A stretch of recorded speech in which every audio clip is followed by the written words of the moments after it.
Welcome to easy tips kitchen. ഇന്ന് ഞാൻ തയ്യാറാക്കാൻ പോകുന്നത് ഒരു സേമിയ പായസമാണ്. ഇതിൽ ചൊവ്വരിയെല്ലാം ചേർത്തിട്ടാണ് ഞാൻ ഈ ഒരു പായസം തയ്യാറാക്കുന്നത്. അപ്പോൾ ഇതെങ്ങനെ തയ്യാറാക്കുന്നത് നോക്കിയിട്ട് വരാം. ഇതുണ്ടാക്കാൻ വേണ്ടിയിട്ട് ഞാനൊരു പാത്രം അടുപ്പത്ത് വെച്ച് ചൂടാക്കിയിട്ടുണ്ട്. ശേഷം ഇതിലേക്ക് 1 ടേബിൾ സ്പൂൺ നെയ്യ് ചേർത്ത് കൊടുക്കുന്നുണ്ട്. ഇതൊന്ന് മെൽറ്റായ ശേഷം ഇതിലേക്ക് 10 കാഷ്യൂസ് ചേർത്ത് കൊടുക്കുന്നുണ്ട്.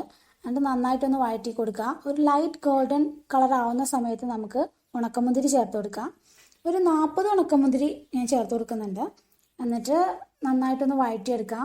ഈ മുന്തിരി ഒന്ന് ഫ്രൈ ആയിട്ട് ജസ്റ്റ് എല്ലാം ഒരു വീർത്ത് വരുന്നൊരു സമയം വരെ നന്നായിട്ട് വഴറ്റി കൊടുക്കാം. ഇതിപ്പോൾ റെഡി ആയിട്ടുണ്ട്. അത് കോരി മാറ്റാം. കാഷ്യൂസും മുന്തിരി എല്ലാം കൂടെ കോരി മാറ്റിയിട്ട് ഞാനൊരു പാത്രത്തിലാക്കി വെച്ചിട്ടുണ്ട്. ഇത് അങ്ങോട്ടേക്ക് മാറ്റി വെക്കാം. ഇനി സെയിം പാത്രത്തേക്ക് തന്നെ 1 കപ്പ് സേമിയ ഞാൻ ചേർത്ത് കൊടുക്കുന്നുണ്ട്. ചെറുതായിട്ട് ഇങ്ങനെ കട്ട് ചെയ്തെടുത്തിട്ടുള്ളത്. ഇതൊന്ന് വഴറ്റി കൊടുക്കുക. ഒരു ലൈറ്റ് ഗോൾഡൻ ബ്രൗൺ കളർ ആവുന്നവരെ നന്നായിട്ടൊന്ന് വഴറ്റി കൊടുക്കുക. ഇനി കടയിൽ നിന്ന് വാങ്ങിയ റോസ്റ്റ് ചെയ്തിട്ടുള്ളതാണെങ്കിൽ പോലും ഒന്ന് നെയ്യിൽ വഴറ്റി കൊടുത്താൽ ഒരു പ്രത്യേക ടേസ്റ്റാണ്. ഇതങ്ങോട്ടേക്ക് മാറ്റി വെക്കാം. ഇത് വളരെ തിന്നായിട്ടുള്ള സേമിയാണ് ഞാൻ എടുത്തിട്ടുള്ളത്. ഈ പാത്രത്തിലേക്ക് ഞാൻ 4 കപ്പ് പാല് ചേർത്ത് കൊടുക്കുന്നുണ്ട്. അതിൻ്റെ കൂടെ തന്നെ 2 കപ്പ് വെള്ളം കൂടെ ഒഴിക്കുന്നുണ്ട്. ഒരു മീഡിയം ഫ്ലെയിമിൽ ഇട്ടിട്ട് നന്നായിട്ടൊന്ന് തിളപ്പിച്ചെടുക്കണം. ഇതിലേക്ക് വേണ്ടിയിട്ട് ഞാൻ കുറച്ച് ചൊവ്വരി കുതിർക്കാൻ വെച്ചിട്ടുണ്ടായിരുന്നു. ഒരു 1/4 കപ്പ് ചൊവ്വരി 1 മണിക്കൂറോളം ഞാൻ കുതിർത്ത് വെച്ചിട്ടുണ്ടായിരുന്നു. ഇതിപ്പോൾ റെഡി ആയിട്ടുണ്ട്. ഇനി ഇതൊന്ന് ഡ്രെയിൻ ചെയ്തിട്ട് മാറ്റി വെക്കാം.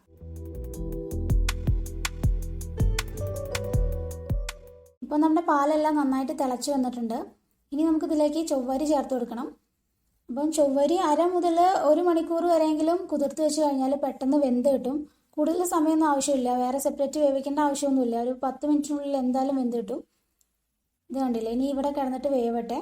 ചൊവ്വരിയൊക്കെ പാലിൽ വേവിക്കുകയാണെന്നുണ്ടെങ്കിൽ പ്രത്യേക ടേസ്റ്റ് കൂടെയാണ്. ഇതിപ്പോൾ നന്നായിട്ട് വെന്ത് വന്നിട്ടുണ്ട്. ഇത് കണ്ടില്ലേ, ഇങ്ങനെ സ്പൂൺ വെച്ചിട്ട് ഉടയ്ക്കുന്ന സമയത്ത് നന്നായിട്ട് ഉടഞ്ഞു വരുന്നുണ്ട്. ഇനി ഇത് കിടന്ന് വീർത്ത് വരും കേട്ടോ. ഇനി ഇതിലേക്ക് 1 നുള്ളു ഉപ്പ്, ഒരു 3 ഏലക്ക ഞാൻ ജസ്റ്റ് ഒന്ന് പൊളിച്ചിട്ട് ചേർത്ത് കൊടുക്കുന്നുണ്ട്. എന്നിട്ട് നന്നായിട്ടൊന്ന് ഇളക്കി കൊടുക്കുക.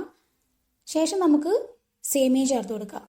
ഇതിൽ സേമിയ എല്ലാം ചേർത്ത ശേഷം ഒരു മീഡിയം ഫ്ലെയിമിലിട്ട് തന്നെ ഇളക്കിക്കൊണ്ട് നമുക്ക് വേവിച്ചെടുക്കാം. നമ്മൾ പായസമൊക്കെ ഉണ്ടാക്കുന്ന സമയത്ത് സേമിയം വാങ്ങുമ്പോൾ കുറച്ച് നല്ല കട്ടിയുള്ള സേമിയം കൂടെ നമുക്ക് മാർക്കറ്റിൽ അവൈലബിൾ ആണ്.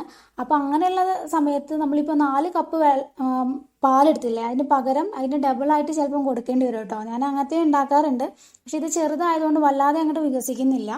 അപ്പോൾ അതിനനുസരിച്ചുള്ള പാലും വെള്ളവും ചേർക്കാൻ പ്രത്യേകം ശ്രദ്ധിക്കുക. ഇനി സേമിയ എല്ലാം വേവായ ശേഷം ഇതിലേക്ക് പഞ്ചസാര ചേർത്ത് കൊടുക്കുക. ഒരു 1/4 കപ്പ് പഞ്ചസാര ഞാൻ ഈ സമയത്ത് ചേർത്ത് കൊടുക്കുന്നുണ്ട്. എന്നിട്ട് നന്നായിട്ടൊന്ന് മിക്സ് ആയി കൊടുക്കുക. ഒരു 2-3 മിനിറ്റും കൂടെ ഇനി തിളപ്പിച്ചെടുത്താൽ മതിയാവും, പഞ്ചസാര ഒന്ന് മെൽറ്റ് ആവുന്ന സമയം വരെ.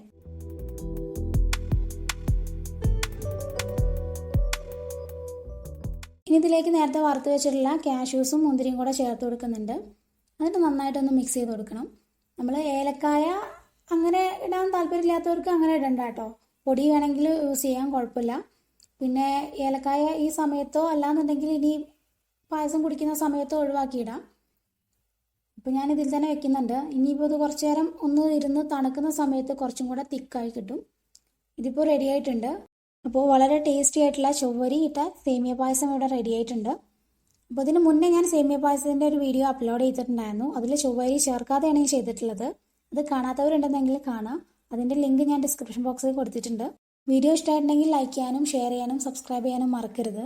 സബ്സ്ക്രൈബ് ചെയ്യുന്ന സമയത്ത് തൊട്ടടുത്തൊരു ബെല്ലൈക്കൺ കാണും. അതും കൂടെ ക്ലിക്ക് ചെയ്ത് കഴിഞ്ഞാൽ ഞാൻ അപ്ലോഡ് ചെയ്യുന്ന വീഡിയോസ് നിങ്ങൾക്ക് നോട്ടിഫിക്കേഷൻ ആയിട്ട് ലഭിക്കും. മിസ് ചെയ്യാണ്ട് കാണാനും പറ്റും. Thanks for watching easy tips kitchen.